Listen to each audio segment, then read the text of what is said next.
Um, Alia, Alia udah klik record? Udah. Oke.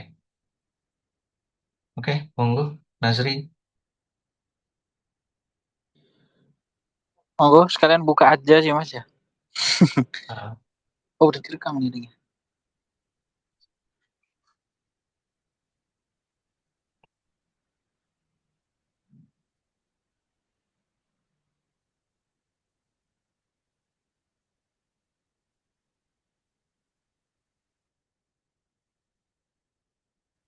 Tes, halo? ya, Halo ya. udah kelihatan. Bismillahirrahmanirrahim. Assalamualaikum warahmatullahi wabarakatuh. Teman-teman, Ibu dosen, Ibu Tiara, dan teman-teman sekalian, izinkan kami dari kelompok 6 ingin mempresentasikan hasil kerja kelompok kami dengan judul analisis hutang dan modal kerja. Next.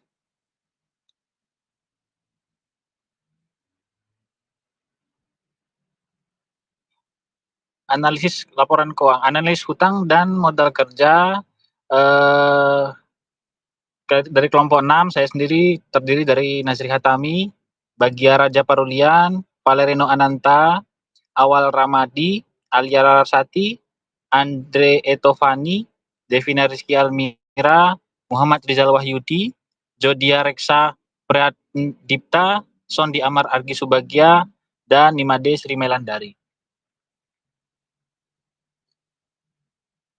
Pendahuluan, leverage merupakan strategi yang digunakan perusahaan dan investor untuk memaksimalkan potensi keuntungan. Terdapat 3 jenis leverage, yaitu operating leverage atau DOL, degree of operating leverage, dan kemudian financial leverage atau DFL, degree of financial leverage, dan kemudian combined leverage, gabungan antara operating dan financial. Dan modal kerja, kita tidak hanya menilai seberapa besar keuntungan yang dihasilkan perusahaan, tetapi juga memahami tingkat risiko serta kemampuan perusahaan dalam menjaga stabilitas keuangan jangka dan jangka panjang. Karena modal kerja dibutuhkan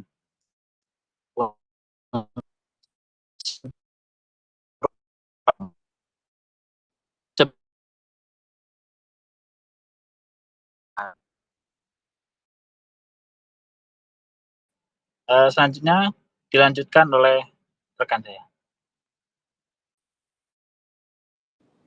Baik, di sini saya izin melanjutkan presentasi. Yang pertama adalah degree of operating leverage. Nah, sebelumnya kita harus mengetahui dulu apa itu leverage operasi atau operating leverage. Di mana operating leverage ini merupakan penggunaan aktiva dengan biaya tetap dengan harapan bahwa revenue atau penerimaan yang dihasilkan oleh pengguna aktiva itu akan cukup untuk menutup biaya tetap dan biaya variabel. Seperti yang sudah kita ketahui, biaya tetap itu merupakan biaya yang apabila produksi berapapun itu tetap harus dikeluarkan. Seperti biaya sewa, lalu cicilan, sewa gedung, dan lain sebagainya.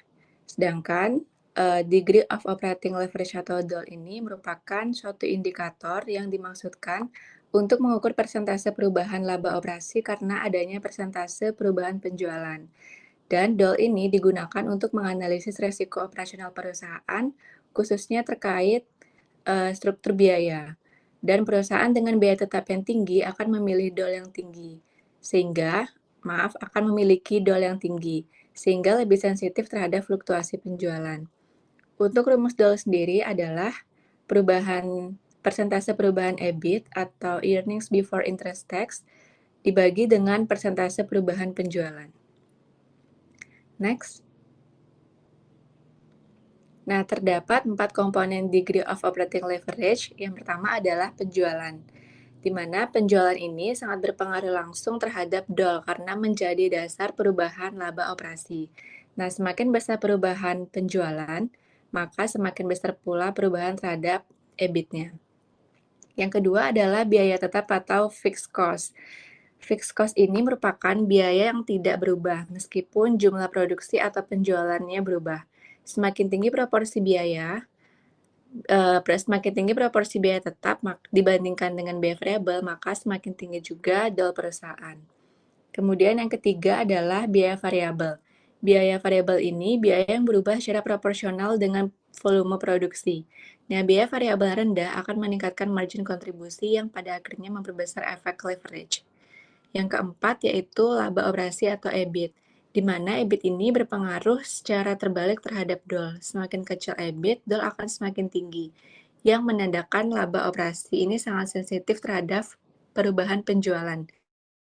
Sebaliknya, EBIT yang besar menunjukkan DOL lebih rendah dan risiko operasionalnya juga lebih rendah. Selanjutnya akan dilanjutkan oleh teman saya. Kemudian setelah mengetahui komponen-komponen dari DOL, yaitu penjualan, biaya tetap, biaya variabel, dan akhirnya mendapatkan laba operasi, di sini EBIT, kita akan masuk ke contoh perhitungan.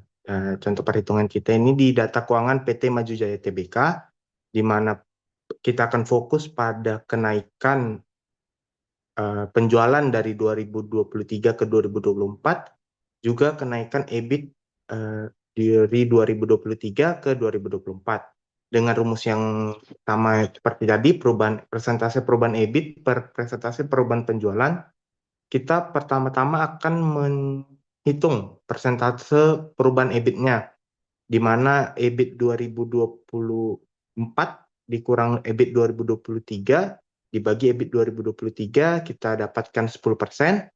Kemudian langkah kedua kita perhitungan persentase perubahan penjualannya, 13.000 di 2024 kurang 10.000 2023 dibagi 2023, kita dapatkan persentase penjualannya 30%. Nah, seperti rumus yang tadi, kita bandingkan 10% dibagi 30%. Kita dapat degree of operating leverage-nya itu di 0,333. Nah, apa arti dari angka DOL ini? Selanjutnya, nilai DOL yang dihasilkan oleh PT Maju Jaya Tbk sebesar 0,333 menunjukkan bahwa perusahaan harus meningkatkan penjualan sebesar sekitar Rp3 untuk mendapatkan peningkatan earning before interest dan tax-nya sebesar Rp1. Hal ini mengindikasikan bahwa sensitivitas laba operasi terhadap perubahan penjualan ini relatif lebih rendah, yang mencerminkan struktur biaya operasional yang lebih didominasi oleh biaya variabel. Biasanya ini ada di perusahaan dagang, karena setiap barang yang dijualnya pasti memiliki COGS masing-masing gitu. Implikasinya apa? Implikasinya risiko operasional perusahaan tergolong rendah dan kondisi operasional relatif stabil. Namun rendahnya DOL ini juga berarti bahwa potensi peningkatan laba akibat akibat pertumbuhan penjualan menjadi terbatas. DOL yang rendah ini menjadi karakteristik perusahaan yang sudah mapan maupun perusahaan yang bergerak di industri yang memiliki permintaan tidak stabil. Untuk yang selanjutnya dilanjutkan oleh teman saya. Baik, selanjutnya adalah manfaat, risiko, strategi atau mitigasi dari DOL ini. Manfaatnya apa aja? Yang pertama, untuk memaksimalkan laba saat penjualan naik. Dengan biaya tetap tinggi, setiap kenaikan penjualan setelah BEP atau break even point akan meningkatkan laba lebih cepat. Lalu yang kedua, efisiensi skala atau economies of scale. Produksi atau penjualan besar dapat membuat biaya tetap tersebar dan menurunkan biaya per unit. Lalu yang ketiga, perencanaan dan pengambilan keputusan, di mana ini akan membantu manajemen untuk memahami seberapa sensitif laba terhadap perubahan penjualan. Dan yang terakhir, keunggulan kompetitif, di mana investasi pada otomatisasi atau teknologi dapat menekan biaya variabel dan meningkatkan margin. Selanjutnya. Lalu risikonya apa aja? Yang pertama, laba sangat sensitif saat penjualan turun, di mana penurunan kecil atas penjualan dapat menyebabkan penurunan laba besar, bahkan bisa menyebabkan kerugian. Lalu yang kedua adalah beban biaya tetap tinggi, di mana sewa, gaji tetap, depresiasi tetap harus dibayar meskipun penjualan sedang lesu. Yang ketiga, terdapat risiko arus kas, di mana tekanan likuiditas dapat berpengaruh saat pendapatan tidak stabil. Dan yang terakhir, kurang fleksibel, di mana sulit untuk menyesuaikan biaya dengan cepat saat kondisi pasar berubah. Lalu, strategi atau mitigasi risiko apa yang bisa dilakukan atas DOL ini? Yang pertama adalah menyeimbangkan struktur biaya dengan mengkombinasikan biaya tetap dan variabel. Yang kedua, meningkatkan fleksibilitas biaya. Yang ketiga, perencanaan dan penjualan dan BEP yang realistis. Yang keempat, diversifikasi produk atau pasar.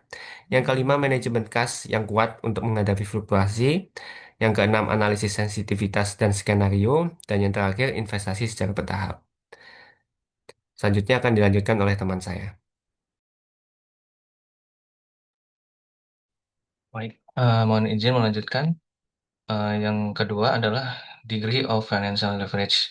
Jadi setelah eh, DOL, perusahaan itu akan berusaha untuk meningkatkan keuntungannya lebih lagi dengan menggunakan pendanaan, yaitu bisa dari utang bank atau utang pinjaman antar PT dan sebagainya. Nah, setelah pengaruh operating leverage berakhir, financial leverage mulai berperan melalui dana yang diperoleh pihak eksternal. Eh, tapi pinjaman ini juga menimbulkan kewajiban berupa biaya bunga, sehingga struktur modal menjadi lebih sensitif terhadap fluktuasi kinerja operasional. Untuk leverage keuangan sendiri didefinisikan sebagai penggunaan sumber dana yang memiliki beban tetap dengan harapan akan memberikan tambahan keuntungan yang lebih besar, sehingga akan meningkatkan keuntungan bagi pemegang saham atau memperbesar pendapatan per lembar saham dengan menunjukkan perubahan laba per saham, earning per share, sebagai akibat perubahan laba sebelum bunga dan pajak, earning before interest and tax atau EBIT. Nah, apa saja komponen dalam eh, financial leverage ini? Yang pertama adalah utang, pastinya adalah utang. Utang atau liabilities berbunga atau debt financing. Utang merupakan elemen sentral dalam financial leverage karena menjadi sumber pendanaan eksternal yang memungkinkan perusahaan memperoleh dana dalam jumlah besar tanpa harus menambah modal saham. Bentuk utang ini bisa berupa pinjaman bank, obligasi, promissory notes, atau instrumen pembiayaan lain yang mensyaratkan adanya pembayaran bunga. Kemudian selanjutnya ekuitas pemegang saham. Nah, ini adalah eh, ekuitas merupakan dana yang berasal dari pemilik atau investor yang menanamkan modal ke perusahaan. Dalam konteks financial leverage, ekuitas sering dikombinasikan dengan utang untuk menyusun struktur modal yang optimal. Rasio antara utang dan ekuitas akan mempengaruhi tingkat resiko finansial dan biaya modal perusahaan. Kemudian, komponen selanjutnya biaya bunga. Biaya bunga adalah pembayaran periodik yang wajib dilakukan perusahaan sebagai kompensasi atas penggunaan dana yang dipinjam. Nah, biaya ini termasuk dalam beban tetap, sehingga harus dibayarkan terlepas dari fluktuasi kinerja operasional perusahaan.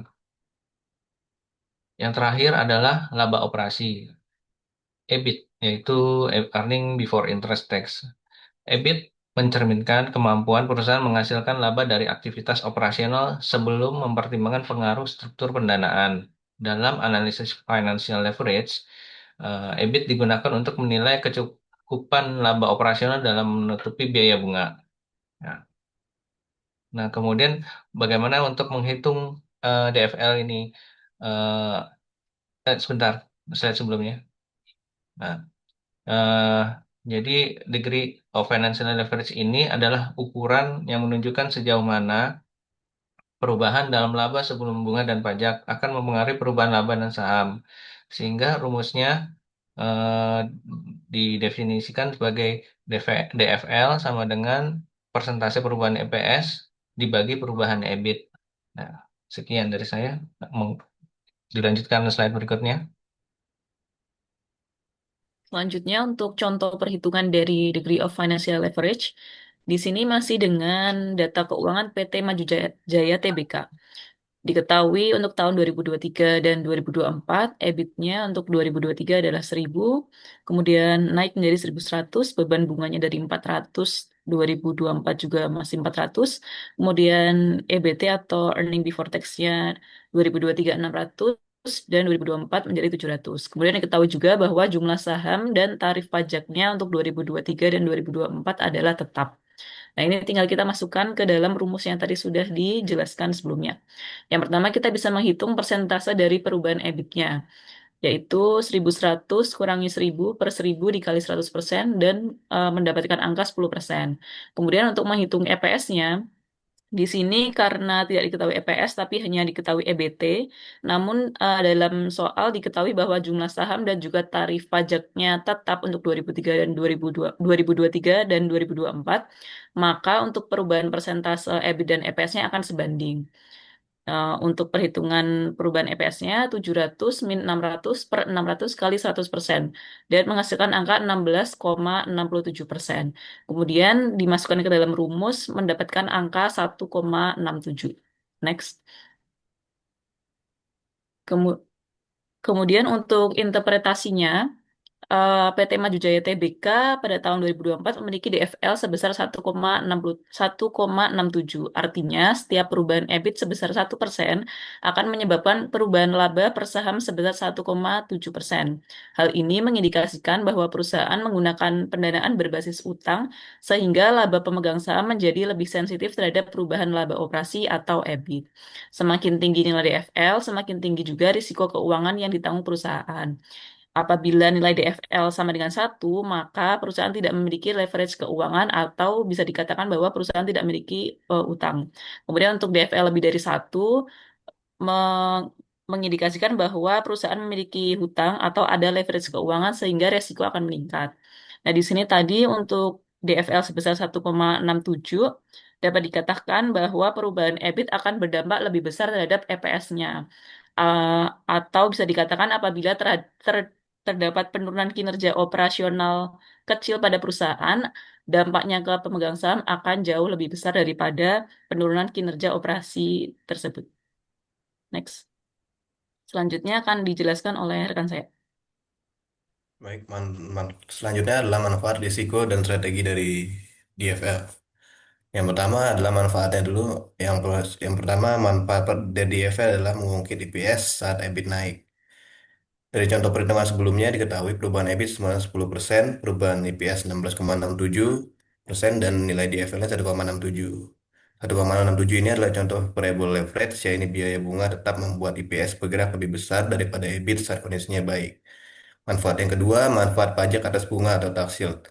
Penggunaan utang memberi perisai pajak sehingga biaya modal efektif bisa lebih rendah dan nilai perusahaan dapat meningkat pada tingkat utang yang wajar. Yang ketiga, fleksibilitas pendanaan. Dengan pendanaan utang, perusahaan tidak perlu langsung menerbitkan saham untuk menghindari dilusi, terlebih bila manajemen yakin EBIT-nya mampu menutup bunga secara memadai. Setelah manfaat, ada resikonya juga. Yang pertama adalah volatilitas EPS-nya menjadi lebih besar daripada perubahan EBIT. Kedua, risiko pembiayaan financial distress. Dan ketiga adalah interaksi dengan leverage operasinya atau dengan DOL-nya. Untuk memitigasi risiko tersebut, kita dapat melakukan yang pertama adalah menetapkan koridor DFL tidak berlebihan dan menjaga coverage tetap sehat. Kedua, melakukan analisa EBIT EPS indifference yang dapat menentukan kombinasi pendanaan yang memaksimalkan EPS pada rentang EBIT realistis. Yang ketiga, melakukan pendekatan trade-off pada struktur modal. Yang keempat, melakukan sinkronisasi dengan DOL. Dan yang kelima, membangun liquidity buffers dan melakukan stress testing agar manajemen dapat melihat seberapa cepat EPS dan coverage memburuk dan dapat menyiapkan kas cadangan atau fasilitas kredit siaga untuk menahan shock. Selanjutnya akan dijelaskan oleh rekan saya. Terima kasih.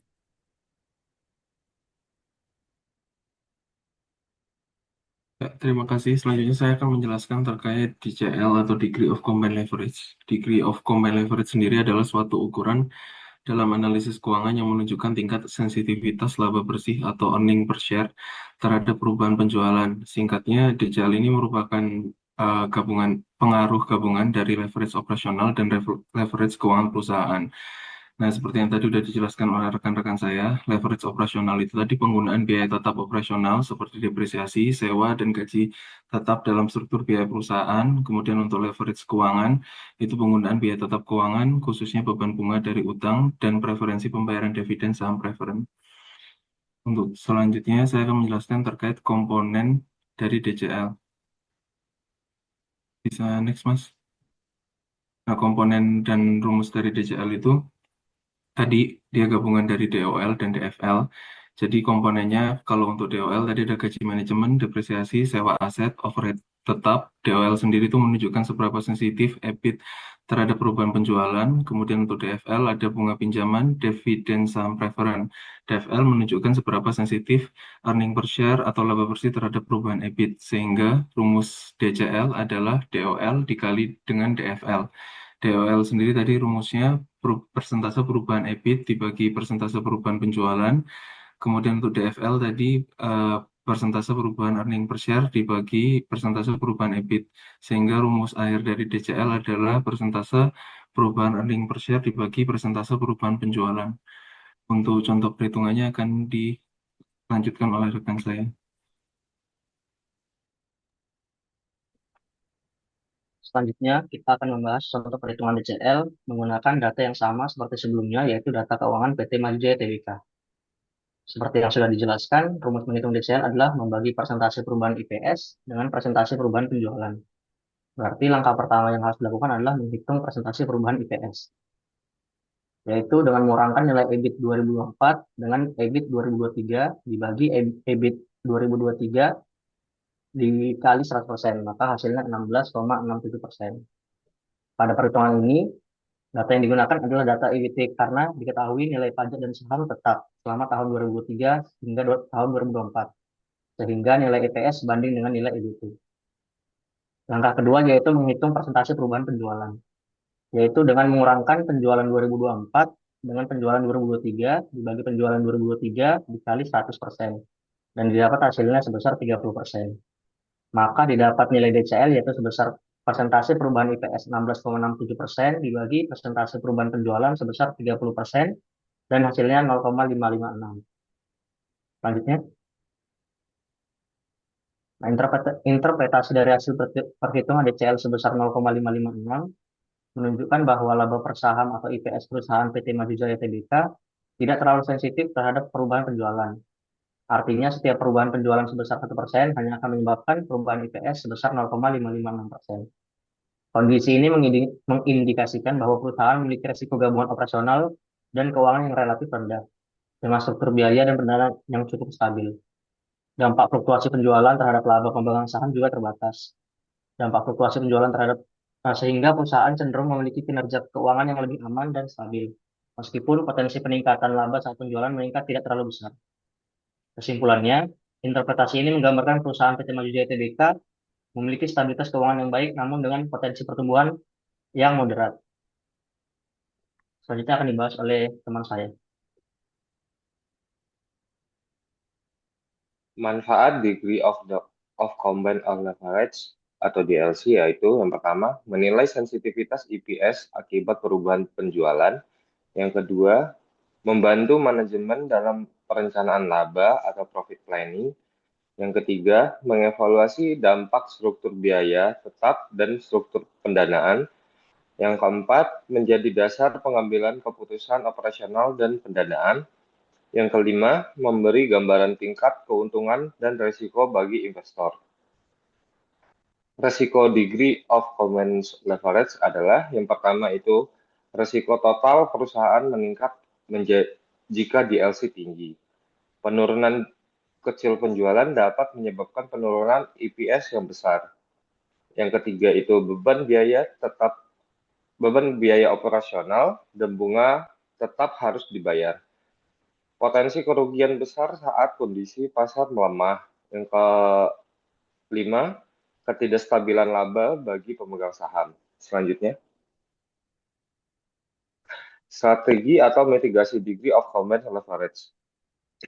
Strategi mitigasi DLC dilakukan dengan mengendalikan leverage operasi dan leverage keuangan secara seimbang. Perusahaan dapat menurunkan risiko dengan mengurangi biaya tetap operasi, misalnya melalui outsourcing atau penggunaan teknologi yang lebih fleksibel, sehingga DOL dapat menurun. Dari sisi pendanaan, perusahaan perlu mengatur proporsi utang agar beban bunga tetap berada pada tingkat yang aman, sehingga DFL tidak terlalu tinggi.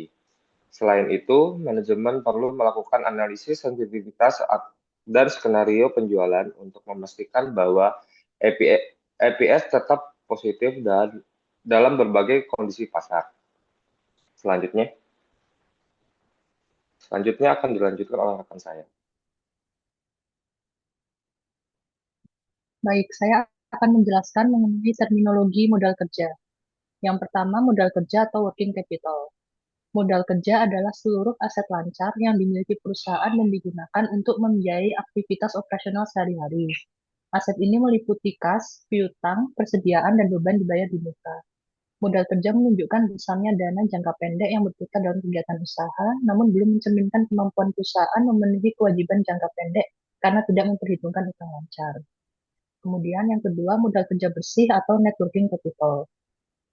Modal kerja bersih merupakan selisih antara aset lancar dan kewajiban lancar. Konsep ini menggambarkan kemampuan perusahaan dalam memenuhi kewajiban jangka pendek. Modal kerja bersih yang positif menunjukkan kondisi likuiditas yang baik, sedangkan nilai negatif mengindikasikan potensi kesulitan keuangan jangka pendek. Kemudian yang ketiga, modal kerja operasi bersih atau net operating working capital. Modal kerja operasi bersih adalah modal kerja yang berasal dari aktivitas operasional inti perusahaan dan mengecualikan unsur pendanaan dan investasi non-operasional. Konsep ini mencerminkan kebutuhan dana sesungguhnya yang digunakan untuk menjalankan operasi sehari-hari dan sering digunakan dalam analisis arus kas serta penilaian kinerja operasional. Selanjutnya, untuk contoh perhitungannya, apabila diketahui aset lancar 1,2 miliar, kewajiban lancar 800 juta, kas 300 juta, utang bank jangka pendek 250 juta. Untuk menghitung modal kerja atau working capital, rumusnya itu adalah aset lancar. Berarti modal kerja sama dengan 1,2 miliar. Kemudian modal kerja bersih, rumusnya adalah aset lancar dikurangi kewajiban lancar, yaitu 1,2 miliar dikurangi 800 juta sama dengan 400 juta. Kemudian untuk mencari modal kerja operasi bersih, itu mengurangi dari aset lancar operasi dikurangi kewajiban lancar operasi.